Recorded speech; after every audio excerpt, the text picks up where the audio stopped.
Hey everyone, welcome in. This is Midlife Humor Gurus, and we are so excited to have a friend of ours joining us today. So our friend Jill Sigerson is going to be guiding us through some conversation that we're going to have. Well, I shouldn't say guiding us. That puts a lot of pressure on you. Sorry. Jill's like, what do you mean guiding?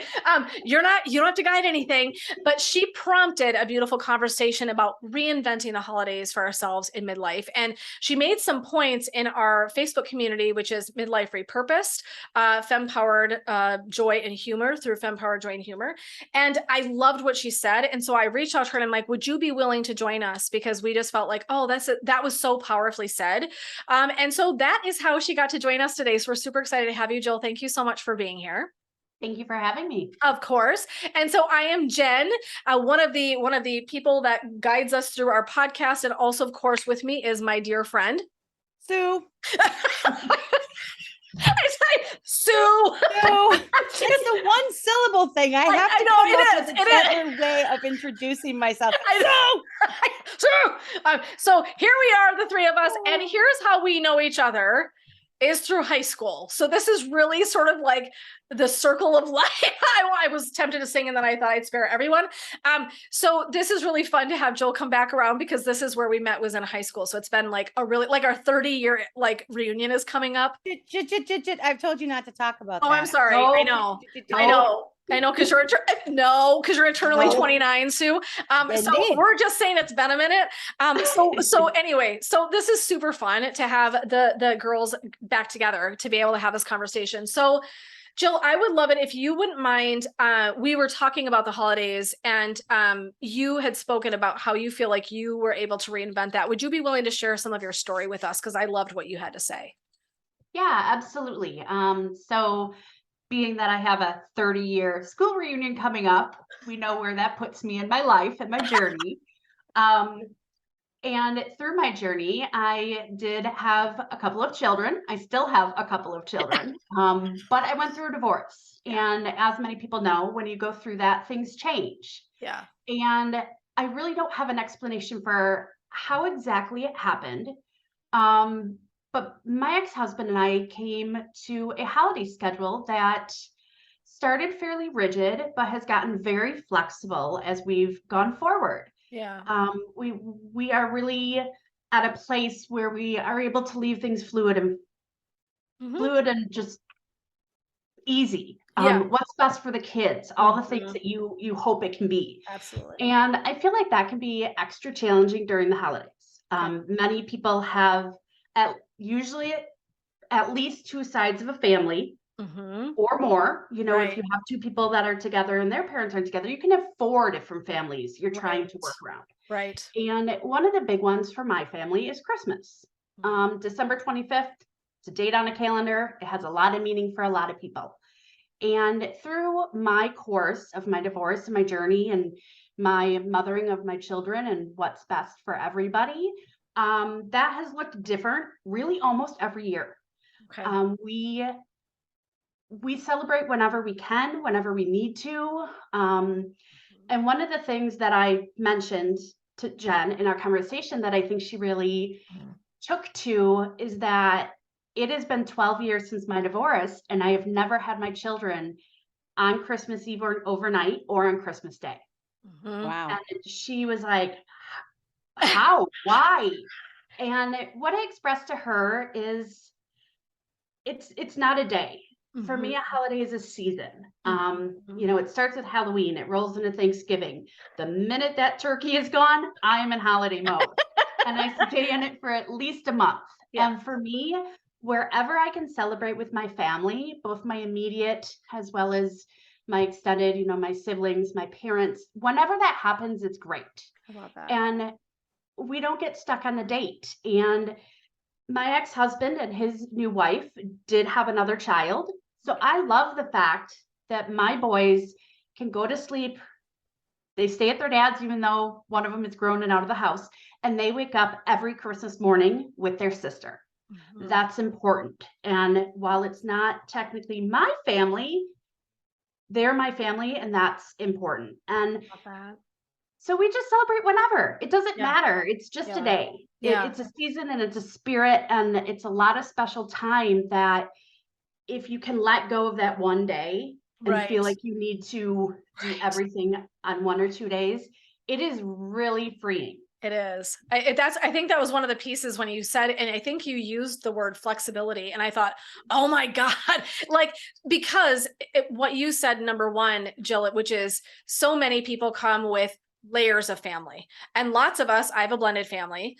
And so the other piece that you have is as you get married, then you've got not just a blended family, and people might have multiple places they're going. Then you get married, perhaps, or you have a partner, and then you maybe got their side of the family. So you can end up with like 8 and 10 celebrations of a holiday. And so what happens is when people are stuck to a date, whether it be Christmas Eve or Christmas Day, and for those of you that celebrate something else, understand, please, no disrespect on our part. We're like all inclusive. So whatever it is that you might celebrate around this, whether that's Hanukkah or Kwanzaa, something else, I think the idea applies, right? Which is if we get too stuck in it's Christmas Eve and it's Christmas Day, what we can do is really lose the energy and the celebration and the piece of what makes it beautiful, which is really that whole season, which I love what you spoke to. And I think particularly we've got really creative families where we have multiple kind of situations going on in layers.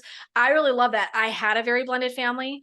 And so growing up, my sisters have a different dad than I. My brother, 2 brothers, and another sister have a different mom than I, and my parents got together and had me. So I'm like the only biological product of my parents together. So we had very expansive like ways to sort of navigate the holidays. And what I really appreciate about what you said, this is from my perspective to you, Jill, which is I think it's delightful that you would think about your sons having that morning with their sister. That is something that to me, our parents, my sisters and my sisters and my parents have really worked together when they were all here in a way that really embraced everyone. So we would have, for example, their dad at our holiday. Now, everybody would not do that, right? And vice versa. There wasn't this big delineation, like hard line in the sand. It was very, very important because they really valued family so much that they wanted that to be the priority, no matter what it looked like, which I think was beautiful. So I just want to say, I think that's lovely that you have approached that way, coming from a blended family. Like that's just really beautiful and mindfully crafted the way that you're doing that with them. Yeah, thank you. And I love it. Go ahead. I was gonna say too, and for myself, like we talked about the season of the holiday, not the day or the day and a half, but it's a season. And I have actually found that some of my favorite holiday celebrations are the ones that are more removed on their own.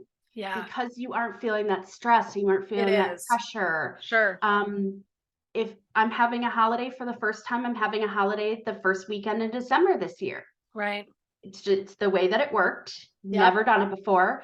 But my parents now live in Arizona, and that's where they're coming back before it gets too cold. Yes. And we tried to do it before my kids, my sister's kids, before they got into exams. You know, we've got high school, we've got college, we've got everything. It's juggling, so yes. Let's get it done before all the other stresses start, and how enjoyable that might be. Yeah. Or if you have a holiday after, you know, closer to the new year or even after, how special that is, because, you know, it can get kind of that glum or not so enjoyable time as you're watching your seasons leave and you have something left to look forward to. So really embracing the fact that it is a season. It doesn't have to be a certain day.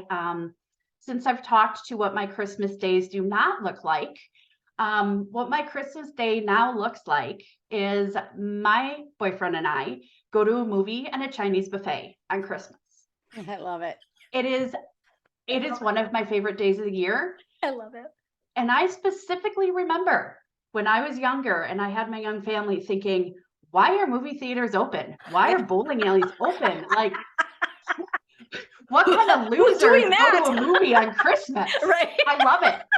And we actually get invited. We've had friends and other extended family invite us, and we have turned down invitations because we want to protect that space that we have developed that I never understood before. That's beautiful. It's a new celebration, and it's a new way of having a beautiful way of being in the season that you've carved out that I think is so I think that's so well said. That one of the things I would really encourage as you listen to Jill talk. So she's already talked about flexibility, right? She's talked about the season and the energy of the season, which is something I speak to all the time, which is we get to be the boss of the energy. So we get to show up how we want. And so if we were going to reinvent the holiday, one is, can I take the pressure off the actual day? Now I get this. Some of you are listening are like, what? Right? There's like a whole, like, what? What do you mean? Because Christmas Eve and Christmas Day are the things, or whatever your special days are. And I get that. And so it might initially to the ear sound really like, wait, but what? But truly leaning into that allows a more expansive experience of the holiday, so that we're not so stuck. Because when we get in that way, like that one way of doing things, I feel like that creates this real tense experience, like where everyone's gripping, because like, but this is the one day that we all get together. Well, it doesn't have to be the one day that you get together. I know, crazy. And so it's that flexibility of mindset, and then inviting the energy of the season in. And so for me, I think that's really important, is just creating a new way of showing up to this season. And I'm going to talk about the season kind of between Thanksgiving and Christmas, or that time of year. But for some of us, that starts again before even Thanksgiving. So I was saying that just too earlier. I'm like, shoot, we kind of did this and maybe we could have gotten even a little bit further ahead of the game, but we are. So it is what it is. But because I think it starts with even Thanksgiving, where some people start that whole role of the holiday season. But I love what you said about, can I show up different energetically? Can I create a different sense of doing this holiday and what is good for us? And that's one of the things that I think is really pivotal about what you said, is what is good for everybody. Yeah. So rather than, right, go ahead. And really, I feel like every year my holidays end up more memorable, because it's not the same thing over and over. There's something different every year. It might be a different place, a different time, different activities. Right. And for myself, I've had people ask me, and I've thought about it as I've gotten ready to join you guys today. I've had people ask me, like, how do you get buy-in? How do you get everybody else to do it? And I have no trick. I have no input. My biggest thing is communication and transparency. Right. Because the more you talk to the families and the more you're transparent, the more people kind of look at the big picture. Yes. And I have found it's taken other stress off other families, my boyfriend's family, and other commitments that we have during the holidays. Sure. Absolutely. People talk about the financial strain of the holidays. That's very real, and the gift giving. And sometimes when it's not all on top of each other, you can plan one by one. You can plan for the season. Sure. Speaking of the season, I want to share something else that, Jen, we talked about. I have a 14-year-old son. He's my youngest. Oh, this is so good. And, an almost 15-year-old boy. We all have a preconceived idea of what that looks like and what they care about. And we were starting to talk about Christmas. And he said, because we had to structure our Christmas around his high school wrestling schedule this year. In fact, the time that I encouraged for my family to get together, we now are not available for half of it. So just recently we've had to change what we had all decided on. And again, going with that flow on how that might look and feel, but we've made it work. And he said, I said, of course, he talked to me, he goes, I'm just so excited for it all. I said, what do you mean? And he said, for the season. I love the whole season. And for an almost 15-year-old boy to talk and relate to it in that way, it's not a day. Right. It's not the presents. It's not one thing. Yes. He loves the whole season. Yeah. And I told Jen I had to walk away and go to the bathroom because my eyes teared up. And I was like, I did that. Yeah, like, you did. I think my spirit, if it can influence an almost 15-year-old boy, it can influence anyone. Agreed. It can rub off. And Agreed. it might be different and awkward or not received at first. Yeah. But ultimately, families, for the most part, if you're getting together for the holidays, want to work together. And sometimes when you step out of that standard mold, you really find really magical, warm outcomes. I think I that's so love beautiful. that. And like you were saying, it's not going to be easy at first, because all of we ourselves, our parents, I'm going to say most specifically mothers, because that's typically right. The mothers are the one. That's how it was in my house anyway. I'll speak for myself. My mother is the one who kept the ball rolling with the gifts. And that's first and foremost, that's the first thing I'm thinking of. And the reason I'm projecting is because I remember opening gifts And my dad's gone now, but my dad would say, "Hon, that's a really nice sweater. That's a or, good you know, gift. Whatever." And I would be like, "Oh It's yeah, good. no, I love it. It's beautiful." And he goes, "Where'd you get that from?" And I'm like, "You and mom." Oh, it's so good. You know, His you know, name but was on she it did- anyway. She did Oh, all of it. totally. I mean, she It was is. just this little Mises, you know, behind the Yes. scenes doing it. Yes. And so it to me, it's just more so the mothers. And so I had talked about my first marriage, it was a big source of contention were the holidays. And I was looked at as the bad guy by everybody because I did not conform to going to grandma's house out of state Mhm. and not spending time with my family. It wasn't until my sister-in-law at the time, their first child was born. And they realized the first Christmas that they had their own child, Yep. that they were rushing through opening presents from Santa. Yep. And then shoving the things and everything into the corner and getting ready to leave to be out of state for 12, 14 hours. I Been did there, it done too. that. That's when they realized. And the way I found out that my brother-in-law at the time told me, he said, "We were really mad at you when you were so digging your heels in and so ill content about doing the Christmas thing. We couldn't figure out what was wrong with you. Why were you being such a bitch?" I mean, you know, and I'm sitting there, I'm like, is this going somewhere? And he finally said, that's exactly what he said. He said, when we watched our son unwrap his presents, Yes. we're watching the clock because Yeah. they're going to pick us up. They're all going down in the same vehicle. Right. They can't even go separately. And then when they realized they had to shove all of his things into the corner, Yep. and now he's got to leave all of the, hey, here's your All first your Christmas. exciting fun stuff. Here's Yeah. your exciting fun stuff. Now drop it, let it go like you talk to a dog. Let it go. And then now they're taking them down to a house full of essentially strangers to this small child. Yeah. And they realize that that's not how they wanted to spend their holidays. Exactly. And so now I can say, 25 years later, you're welcome. I did that. She's like, I was a trailblazer, everybody. You're welcome. Right. Now I'm no longer in that family. Thank No. you, Jesus. However, it was actually very warming to see. And then over time, I did see my mother-in-law loosen her grip, because then another one came along. Yeah. And then her other son had a child. So now there's another in-law. Yeah. And then he had another child, and there was another in-law with that one.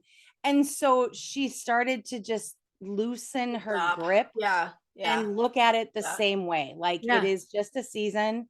And part of it came down to she was pressured by her mother to have her family there. Absolutely. So it was a generational absolutely grip that finally somebody broke those ties and said, nope, let's branch off. Let's do our own thing. Let's do something different. We can create something that's also deeply meaningful without it looking like one thing. And I think that's really, so I think for me, and thank you for sharing that, Sue, because I think that's beautiful. That honestly, I'm cracking a joke, but you were a trailblazer by being the person that was willing to stick their neck out and say, hey, this isn't something that really works for me. And I think that comes to communication, like what Jill was saying, which is really an important component of this. It's like, hey, this is our experience. And that's what we took to telling our family was like, look, we love you guys. We do want to be with you guys in the holidays. We wish we could all be together all the time doing things that when it worked, but what it is it ends up creating this entire stress.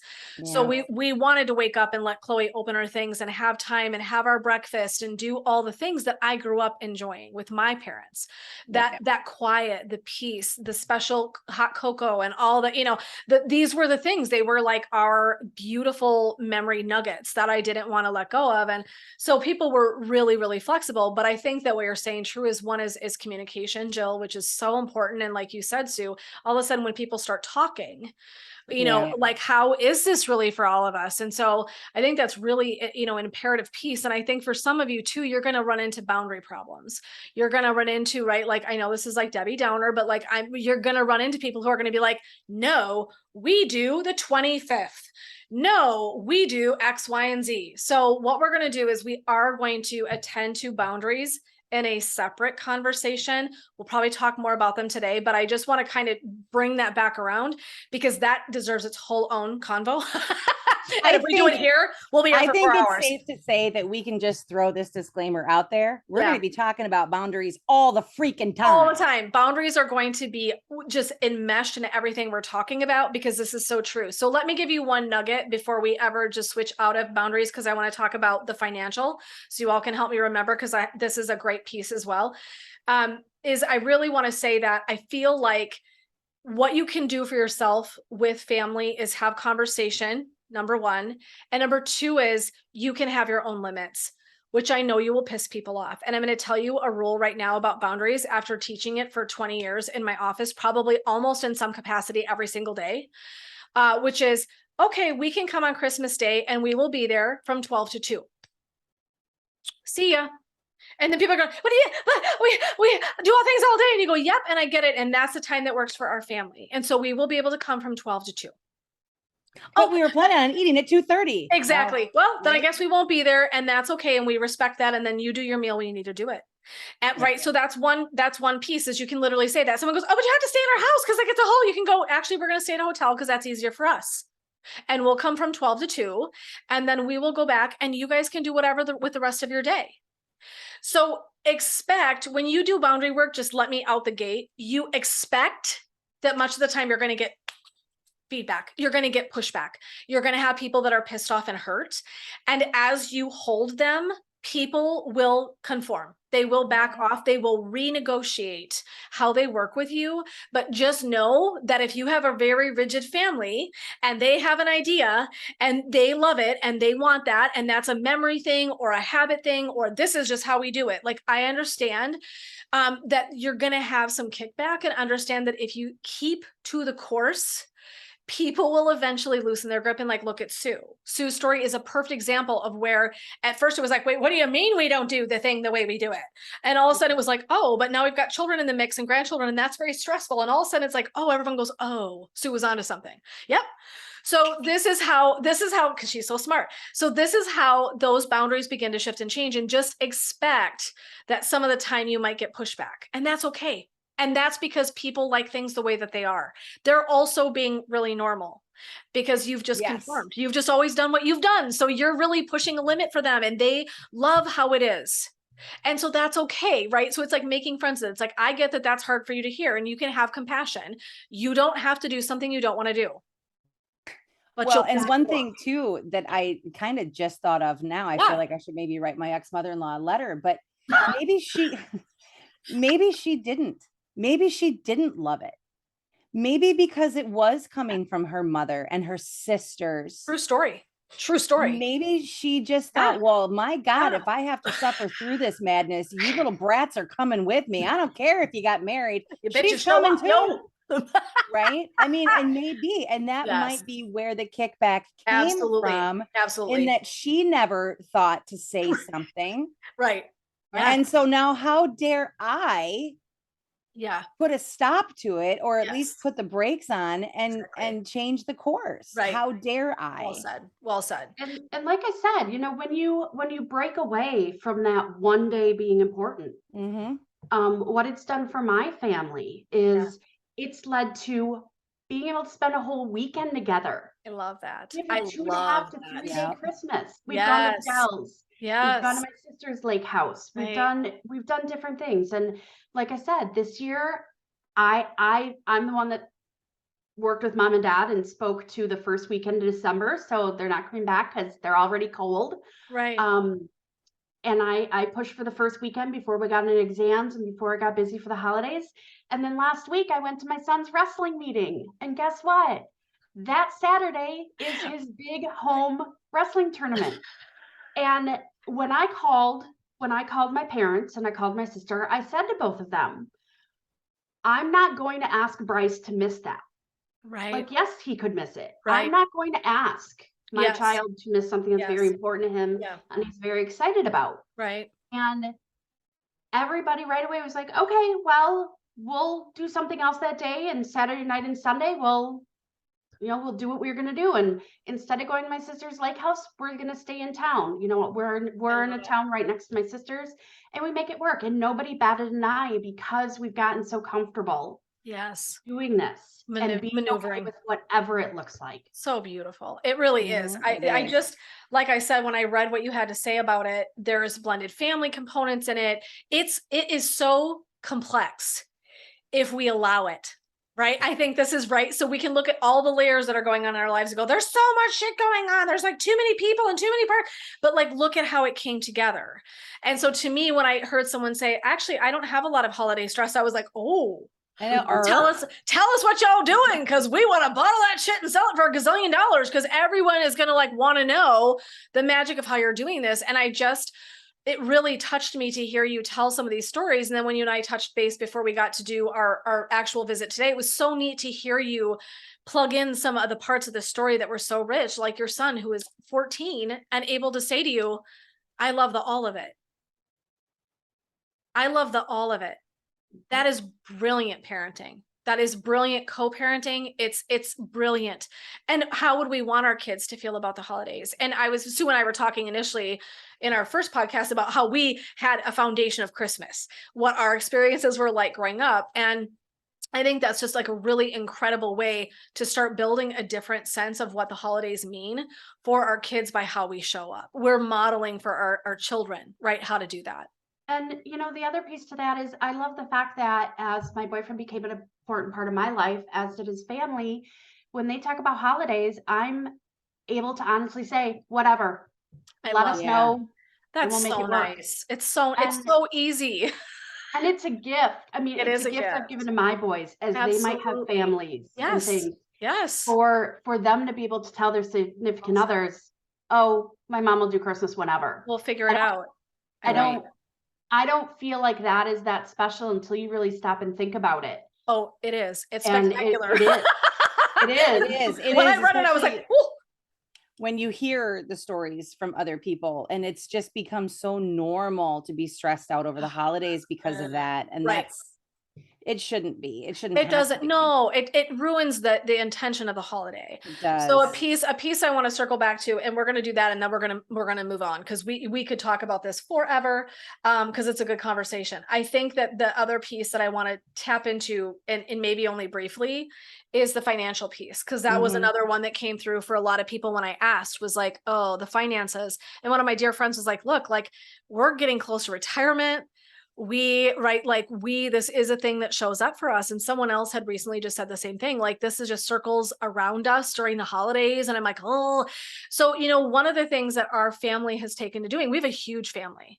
And so everyone develops boundaries around gifting. So I've got all sorts of different gifters in our family. Some people get for everyone all the live long day. I was like, I'm not a gazillionaire. So we hit 18 was when you get gifts as nieces and nephews until you're 18, because that's like, then you're an adult, then you go into the whole pool of adulthood. That was where I started.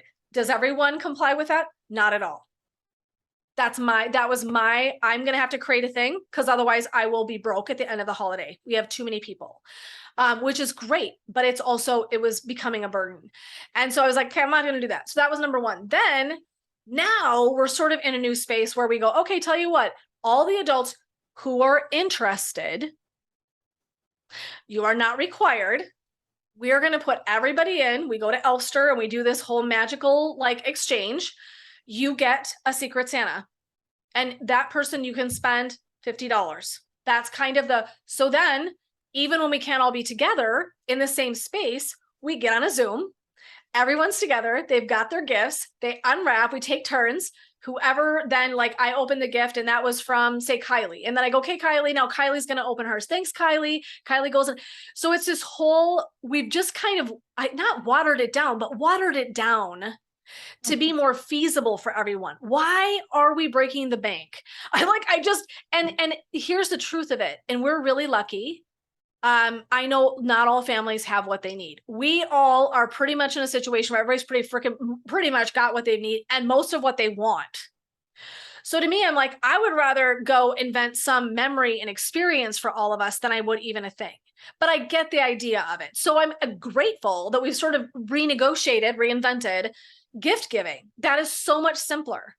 And then I actually spoil that person because I'm not trying to eke out 25 people. I'm like, I can really do a Yeah. little bonus for you. And that's so fun. Last year, somebody dressed up as Santa and delivered it. They knew there was going to be a video cam. I forget what they did. It was this elaborate hoax. It was hilarious. So it's now become this really fun, joyous thing. And it's way less stress for everybody financially. So I just want to go into and say that I think that as you age, you get to reinvent how you want to show up to those things financially. Now, it's not that our solution's your solution, but I just want to say that even myself, I had to step out and be like, I have a young kid at home.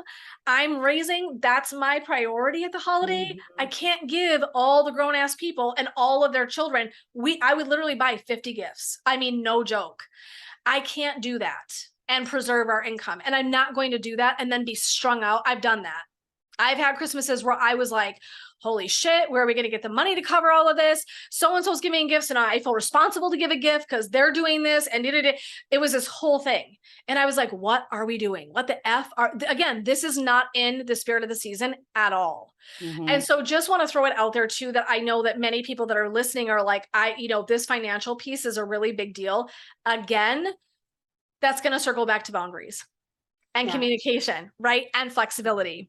So any other thoughts on that piece of it? Because I think that that's such a deep worry and stress for people at the holidays. Any wisdom, insight that either one of you want to offer up about that? My piece on that is when it comes up to Christmas, I love to give. I will give gifts all day over getting them. Yep. I have nothing I need or want. I love to give. Yeah. And I love when I think of a really cool idea for someone that makes me excited. Oh, That's so what fills my cup. Yeah, me too. So I'll think back to last year and I'll think, what gifts did I get? I don't have a clue. I cannot tell you one thing I got for Christmas last year. Yeah. But you know what? What? I can tell you a handful of memories. Yep. Yeah. Exactly. And we as parents, why? Even as my kids are older, why is it about how many gifts are around them? I mean, there were years I'd open their package of socks and wrap them in individual pairs so they had more presents. Yeah. That's not for them. That's for us. So as grown-ups, we need to rehone. And Jenny, we also stopped doing adult gifts. Yeah. And now, again, anyone that wants to, and my immediate family is smaller. It's just my sister and I and my parents, and my sister and I both have 2 kids. And we will put the money into something else. Like I bought a mystery game one year and it took us 3 hours and we sat around and did it. And that is one of my memories. Yeah. Or have you seen the cellophane ball that you put all the different prizes in and you unwrap them with mint? Yes. Yeah. I put $75 into that this year with awesome stuff in it. And I could do it because it replaced other money that I'd be spending on gifts. Exactly. And a $50 limit. What do any of us need for $50 that we don't buy ourselves? Right. Exactly. I don't know about you, but it's harder for me to make a list for myself. It totally is. It totally is. We have to do it in Elf Store, and I'm like an Etsy because I'm like, I gotta get creative. Like it's funny. You're exactly right. Yeah. So while we say we need to let go of it, it's always hard to do. And that's what I do every year is I think back to the previous year. And I don't get a ton of gifts. I get gifts from my boys. I might get a couple random gifts here or there. And again, we've cut out adult gifts with both of our families. So I don't get a ton of gifts. You would think I'd be able to remember the couple of handfuls. And I can't. Yeah. But what my boys give me, I just want to be there with them. And I don't care if I'm unwrapping a present. That's just it. That's just it. I think it becomes about the experiences and the memories. And I was saying to Sue and I were talking about times that we went away for the holiday and we took Chloe and we went to Breckenridge one year. It's hands down one of my very favorite holidays I've ever had in my entire life. It was snowing. It was absolute magic. There were all the ski bunnies walking through the resorts. There's the gondola going up and down. I mean, it was literally like a come to life snow globe. And so all of the wonder, it was literally my inner child was like I said, it was like, I just felt like all I could do was like cheese. My face felt like it was going to break because I was so excited. It was so beautiful. And it was such an experience. And so to me, taking that money and rather than just gift, it was like, let's go have a memory. And that is, to me, there's just being flexible about all of that. Maybe someone's having a tough year. Maybe that's not where someone's wheelhouse is. I really would love to see us revolutionize. Like, can we make that a conversation? Can we be okay that people show up where they are with what they can? I just feel like we can have so much more compassion for ourselves, and through that communication, develop a new system. If your family likes doing all adult one, great, do that. If it's, whatever, that's awesome. I think whatever system you use, or no, let's put our money into something where we travel together, we go make an experience, or we have a memory, go to an escape room, go do something else, right? Yeah. Do a fancy dinner, do something funky that maybe you wouldn't, that's outside your wheelhouse, but nobody will ever forget it. It's like They'll you said, remember Jill, it. shit comes and goes, stuff comes and goes. And as I've aged, this is one of the pieces for me. It's like, stuff is nice. That's very nice. And I'm a gifty person, love giving gifts. Oh, I love it.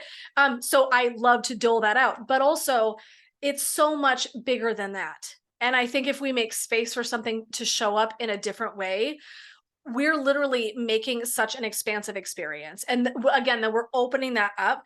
And just think about what that feels like to you. Like, as we talk about what would it be like for you and your family to communicate about what works?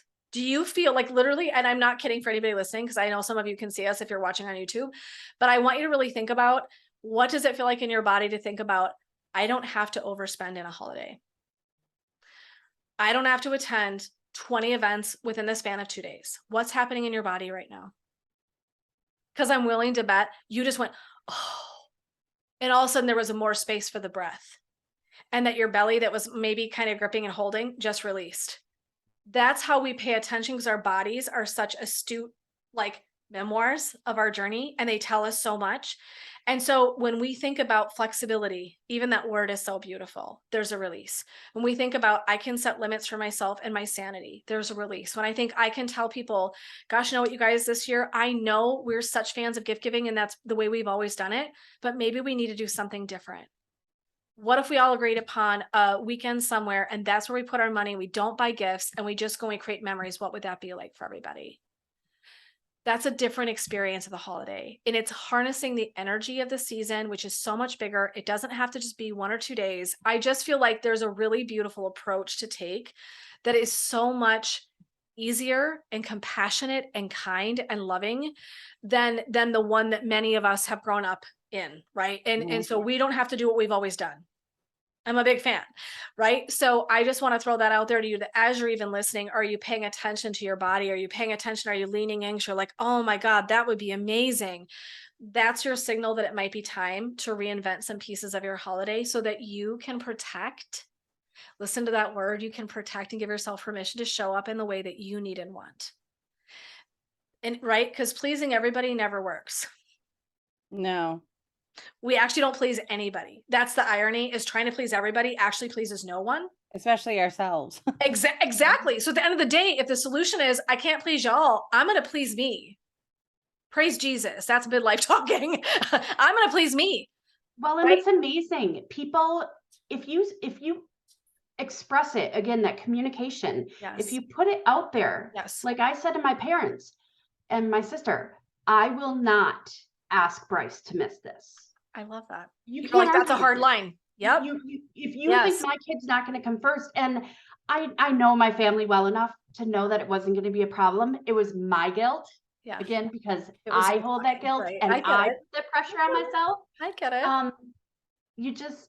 You can't argue with sensible when you No. put it out there. And You Sue, can't. it took your ex-mother-in-law and your ex-brother-in-law, I believe it was, Mhm. some time to understand what you did. Yes. Mhm. Yes. But it does come around. And I'm sure they Agree. had a lot of respect for you at that point when that light bulb did go off. Right. Right. Or at least awareness, Mhm. right? At least expanded awareness, which I think Yes. is huge. And Yeah. yeah, You might- definitely more of an understanding maybe of what an Exactly. outsider, where an outsider was coming from. Exactly. Which is So beautiful. that validation or that buy-in might not be immediate, and that's something people need to be Mhm. ready for. Prepare. But Yeah. Yep. Agree. I think 90% of the time it does get there and it does come around. And again, maybe it's even better. Maybe it Right. takes stress off people that they That's just didn't it. even know they felt, because like our mothers, they do Right. what their mothers did. That's just what you do. I Right. grew up opening my gifts, then getting ready and rushing off to grandma's. I didn't know any different. So I loved Exactly. it. Yeah. But now when I look back, and I'm like, how did I think that was fun? Yeah. Because it's what you But, know, and you just do. And right, as children, we're so flexible that way. We're resilient. We don't, right? It's as you age that you go, this shit's for the birds. Like, why do we get rigid?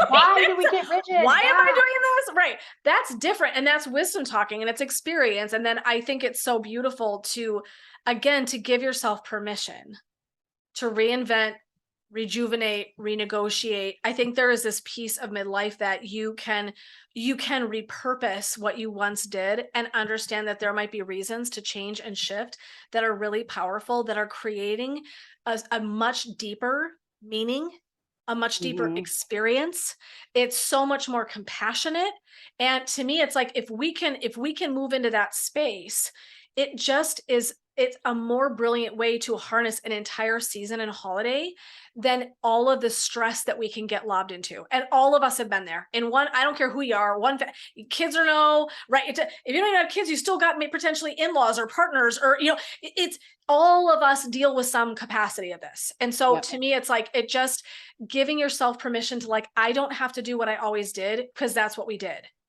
Great story, and this is one of my favorites, and because it just is a perfect hallmark for this idea, was this woman was getting ready for her Easter Sunday meal. And she's going in and she's lobbing the end of her ham off. And if everybody's heard this story, because just bear with me, she's lobbing the end of her ham off and she calls her mom and she's like, it just dawned on me, like, I'm curious why we do this. Is this like, does it make it like juicy, or like, why am I cutting the end of the ham off? He always just goes, because my pan was too small. So this is what we want to think about, is why are we doing this? Why am I doing this? Is it from guilt, shame, habit, foundation, platform, family, conditioning, cultural conditioning? Why am I doing this? And so to me, this was that point of reference, which cracked me up the first time I heard it. Like, that's genius, because that we can just get in the act of doing and not actually ask the question about, why am I doing this though? And the bigger question is, my friends, is, does it bring you joy? Why am I doing this? And is it bringing me joy? Is the resolution of what I'm doing bringing me happiness and joy and peace? And if the answer is no, then you want to dig deeper, because that's the moment where it's like, oh, okay, I'm cutting the end off my ham to spite my face. I don't know why I'm doing this. I'm doing this because I'm supposed to do it. I don't freaking know. Like, we don't have to do things that way. And I think midlife is a brilliant space of the wisdom that comes in. All of a sudden we go, I don't think so. Like, that's what I love about this station of life, is I feel like there's so much wisdom and experience coming in that we're like, I don't have to do it this way. This isn't filling me up. This isn't refueling my kid. We're angry, freaked out, tired, exhausted, screaming, yelling. We come home from Christmas and everyone's pissed at each other and goes to their own corner. That's awesome. Right. And that's where the question, it's not just so much the question of, is this bringing me joy? But not only is it not bringing you joy, it is putting you in a deficit. Exactly. Well said. You're not even breaking even. You are right. So true. No, You're it's so miserable. True. Exactly. And that's what I love that you said that, is I would have you think about this almost like a bank. And it's like, if my account's withdrawn by $500, that's not a win. It's not a win. Energetically, if I'm showing up at a deficit and I get done with the holidays and it's like the marathon and my hand is just peeking out over the finish line, I'm like, thank you, Jesus. The holidays are over. Ooh, time to renegotiate. Are you kidding? I mean, that's not how we want to show up. Come on, right? That deficit, such a beautiful way to think about that, is, how are you at the end of that line? How are you feeling about it? And if you were like Jill, that was fucking awesome. If you were like, oh my God, praise you, that is not awesome. So this is that time where it's like, let's look at what we're brewing in our stew here. What's all the components, and how can I break that down in a way that's going to bring me a lot more joy and a lot more peace? And at the end of this holiday, I don't feel at a deficit. We don't have to do that, friends. We are not required to do things this way. And so invite that wisdom in, and then give yourself permission to really stand in your power. Like, I don't have to do this way if this does not work for me, even if it works for everybody else. I'm sorry, Godspeed and namaste, best wishes. You still get to decide if it's not for you. So powerful points, ladies. Any finishing ideas before we close out this podcast experience today? Because that was brilliant. I just want people to take control of whatever it is they need to do, make it better. make it better for you, your family, take others with you, spread that joy. This is not what the season is meant to be. So really, however you look at the holiday, some people, feel differently about it. It was not the way it was supposed to be. So make it good again. Again, know what you're doing and why you're doing it, and reevaluate. Exactly. Well said. Well said. Thank you, Jill. What about you, Sue? The deficit. That was a good Ditto. mic drop for me. What'd you say? Yeah. Ditto. What she said.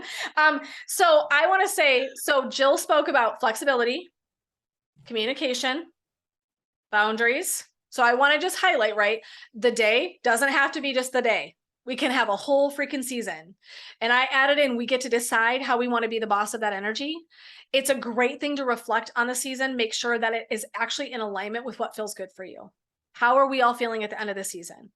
And give yourself permission to reinvent the holiday exactly as you need. So I just want to thank everyone for joining us today. This was an incredible takeaway. Jill, thank you so much for being here. It was amazing to have you here. It was just such a fun, catch up, and just beautiful to kind of reconnect. And really, like I said, so much gratitude for your takeaway on this, because the way that you worded it in that beautiful post that you made in the middle of our Facebook group, I was like, that's money. She needs to talk about what she's doing, because everyone wants to know that. And I've never really thought of it until it was really put out to me, and really it made me pause before the holidays and remember how special it is. Yeah, absolutely. Well said. Well said. So sending you so many blessings, love, and light. We're going to sign off. This is the Midlife Humor Gurus, and we can't wait to see you next time, bringing more wisdom and insight about the holidays and how we can reinvent and have the holiday that we really want and we love, instead of the one that we think that we have to have. So take care, everybody. We will see you next time. Bye-bye.